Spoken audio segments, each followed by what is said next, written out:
Welcome, or welcome back if you watched my previous video. Today we're going to go over the daily cars routine for both morning and night. Before we dive into this, let's briefly review what cars are. If you watched my previous video, cars are a measurement tool.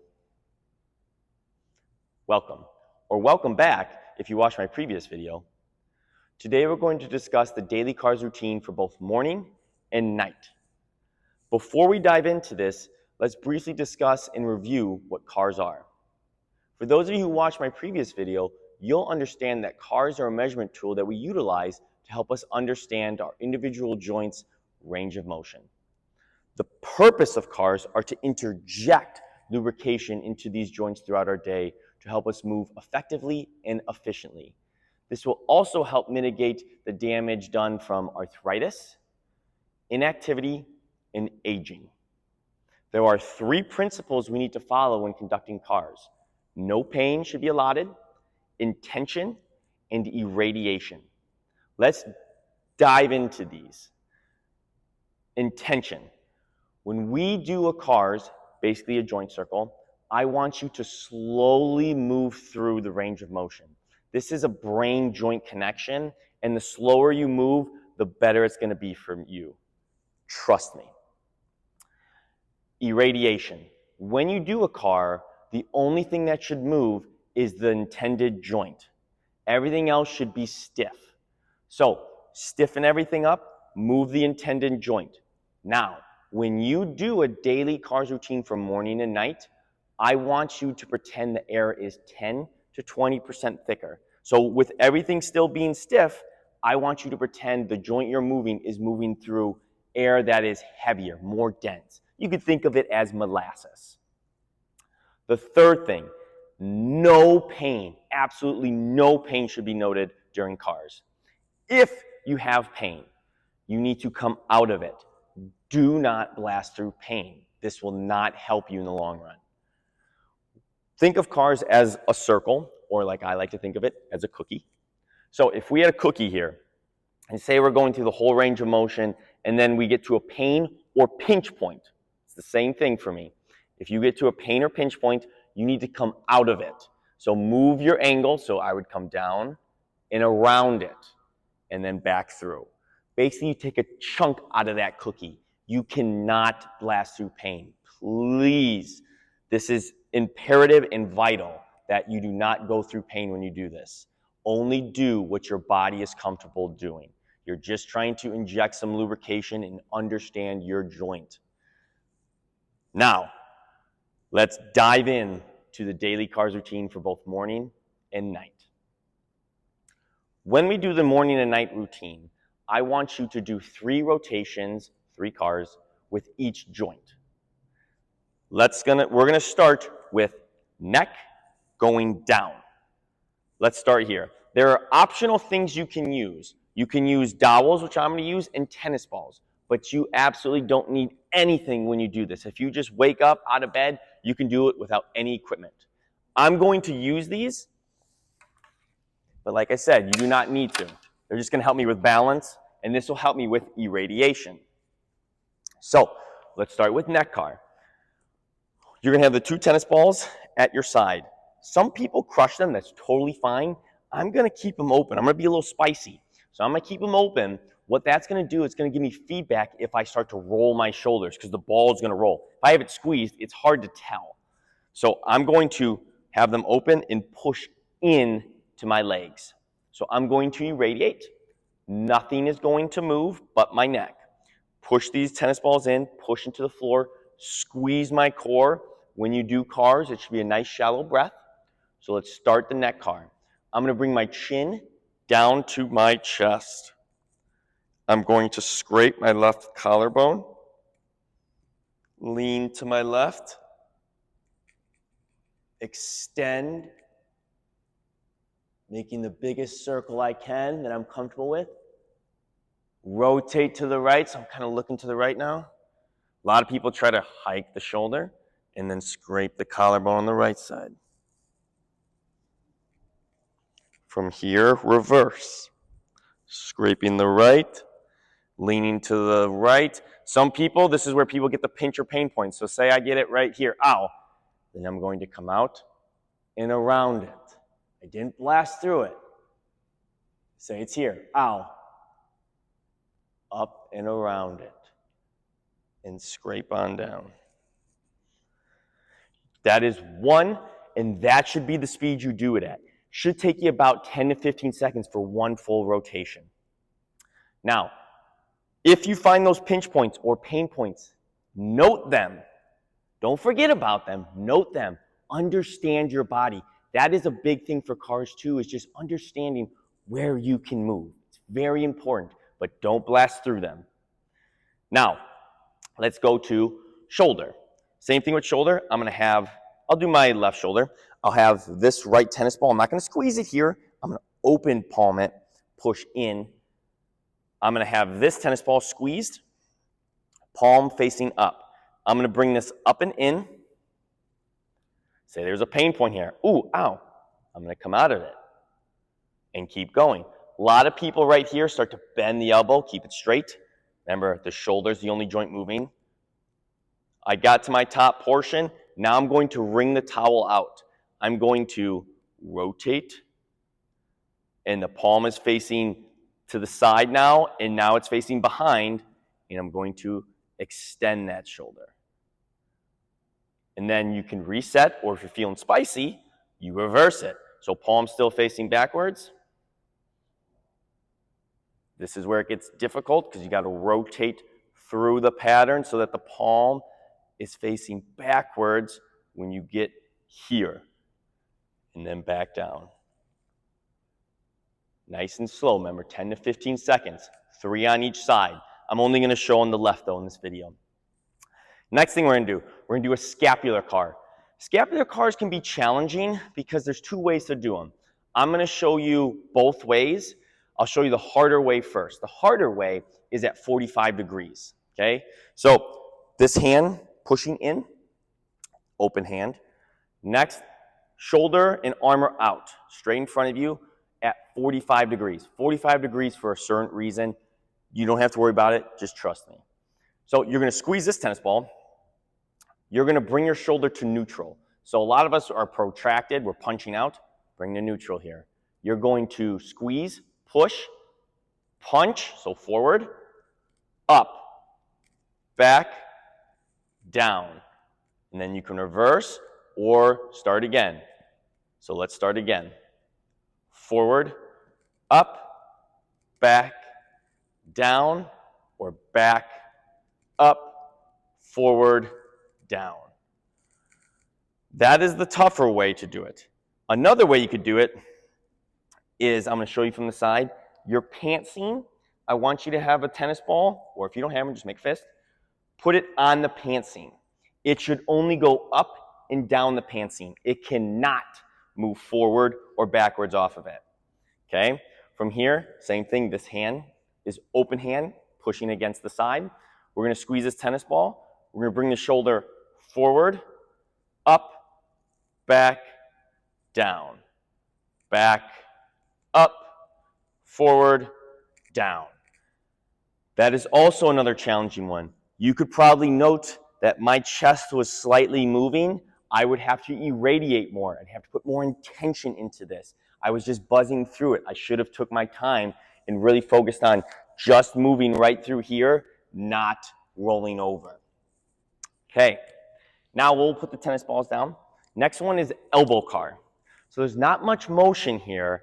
It's going to be more up and down. There's going to be a little bit of rotation, but rotation is kind of what we're going for here. So we're going to take our 2 fingers, put them at our side. We're going to put it on the bone right here. You don't have to put it directly on the bone. You can move down or up, wherever's more comfortable. That's just going to be a little cue for us. So I'm going to put it there so it's a little bit, if you can see in the video, little space here. From here, we're going to have our palm facing up, hand down, and with my wrist, I'm going to rotate it, basically supinate it, we call it, like you're holding a can of soup, as open as I can, without letting my arm turn. So that's why these fingers are here. It kind of tells me that's what I got before I start cheating. From here, I'm gonna go up. Don't let the elbow move, it wants to. As high as I can. From here, now I'm gonna pronate. I'm gonna bring my hand down as far as I can. Pull, pull, pull, I'm peeling down. Bring it down. You might get a little pop in your elbow. It's okay if it's pain-free. From here, we're gonna come back up. Still forcing this hand down. Supinate, holding that can of soup, or bowl of soup, I should say, all the way back down. I feel a lot in this elbow joint. Remember, intention is key with these. Next, we'll do wrist. Wrist, you can use, you don't need to, but you can use a phone or anything flat and put it on your forearm here. That'll help give you a cue if you're rotating, okay? So, I'm just gonna hold my hand, or my wrist, because I'm not gonna put a phone on it. From here, I'm going to bring my palm down, okay? So my palm is facing you guys. I brought my fingers down, and I'm gonna bring them in, okay? So down and in is where I'm gonna start. I'm going to scrape the ground, basically, not letting this rotate. Scrape the ground. Come up, keeping those fingers straight. It's not much motion. And then in again and back down. Woo! Maybe I should use something to hold it on there. This was a good example because you could see my elbow was cheating. Let's show you a better one here. So I want you to really watch this full arm to see if you can pick up if I'm cheating or not. Wrist is probably my worst one. So I could put something flat here. I'm not going to. I'm not going to hold anymore because I got to make sure I saw the elbow cheating. So my next rep, I'm going to make sure it doesn't cheat. So I'm going to go down and in. Okay, from here, I'm going to scrape the ground, going out. Fingers still straight. That's all I got. Now I'm going to come up and out. Ooh, boy. Not much. Now I'm going to go in and up and back down. Now, I hope in the video you guys could see my forearm, if there was something on here, it's fallen. So you'll note cars you're better at, cars you're not great at. So that's key too. Just note those type of things. I know my wrists need work. I just need to work on them. So we did wrist, we did elbow, we did shoulder, we did neck. Now we're gonna do trunk, spine. Spine can be done in a couple different ways, but we're not gonna get on the floor for the spine today. We're gonna put our hands over our chest. For here, make sure your shoulders are back. A lot of people round. Shoulders back, feet shoulder width apart. Squeeze your butt. Your hips are gonna wanna move. Trust me, they're gonna wanna move. Don't let them. You're gonna squeeze your butt. You're gonna go down as far as you can without your butt moving, nice and slow. That's as far as I got. So from here, I'm going to rotate and lean to the left. My pelvis wants to shoot out to the right. Don't let it. Rotate and lean to left. Ooh, I have pain there. Okay, come out of it a little. Nice and slow. When you go backwards, the pelvis wants to go forward. Don't let it. Nice and slow. Rotate to the right. Back to center. And then you reverse it. Nice and slow with spine car. No pain, remember, and don't let this pelvis move. It's gonna want to, trust me. Next one, we're gonna do hip. These are just to help me so I have balance. So we're gonna put these down. I'm gonna do my right hip. What we're gonna do is drive these poles into the ground. Bring your right leg, I'll do the right leg first, over. We're gonna slide up.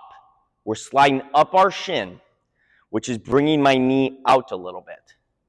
Okay, from here, I'm gonna get to neutral. This is neutral. And I'm going to open the gate without this left side rotating, because that would be cheating. So I'm bringing it out.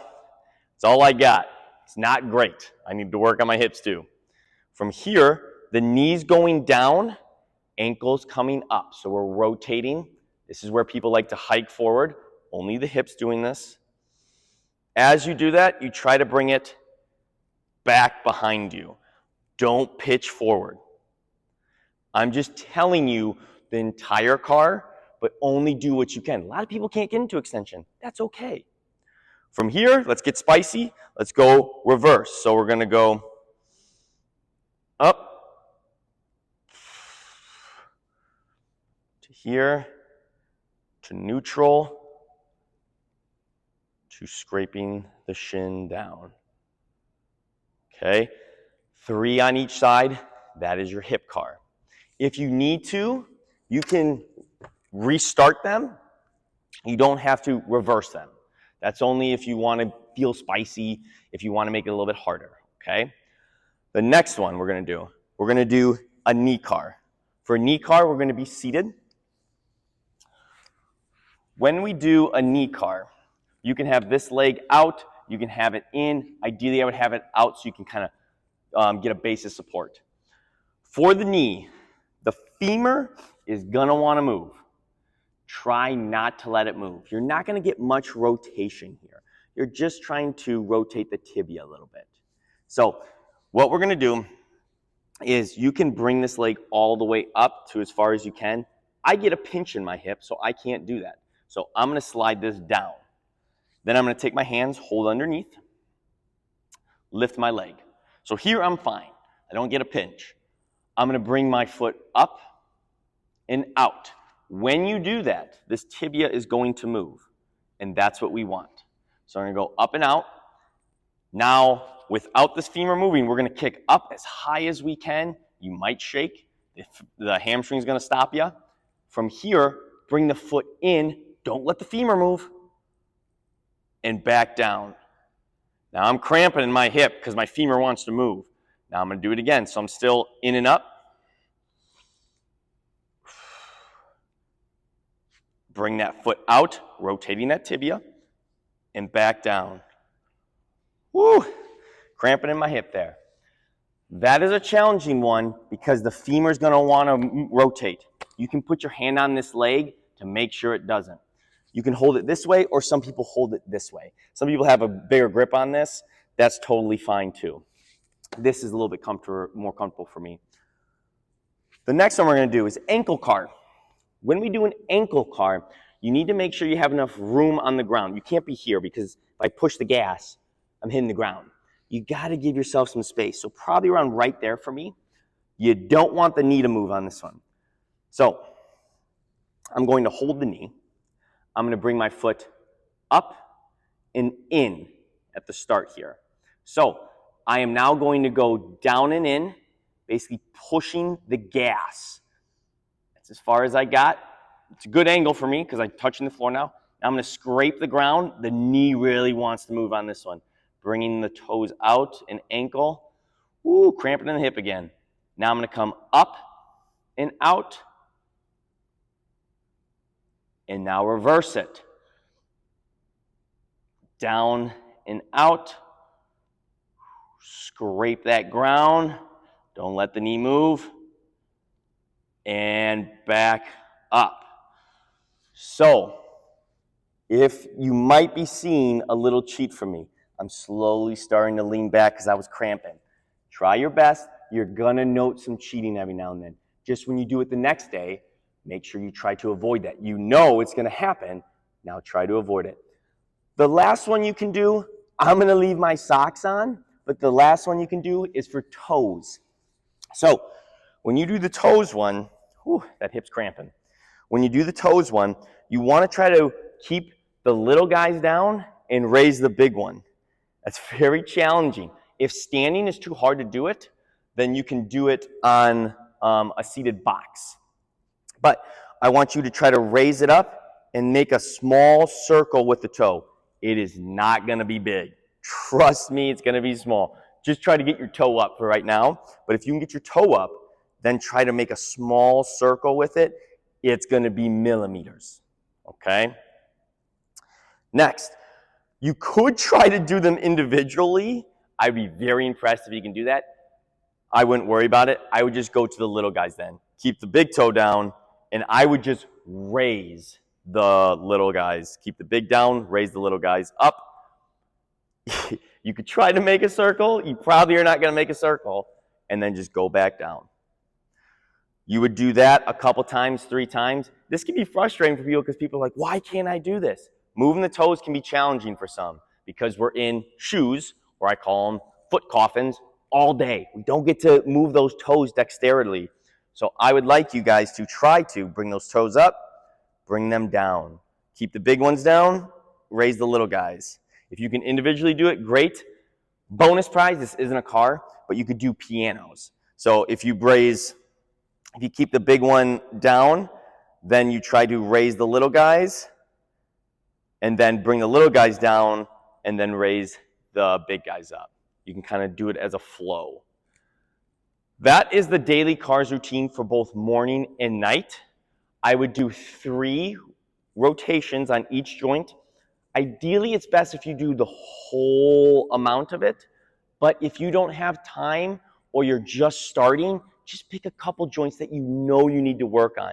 Maybe do 5 rotations, but once you get it down pat and understand the compensations that you might do, challenge yourself and try to do the whole routine every day if possible for both day and night. It's going to help you in the long run.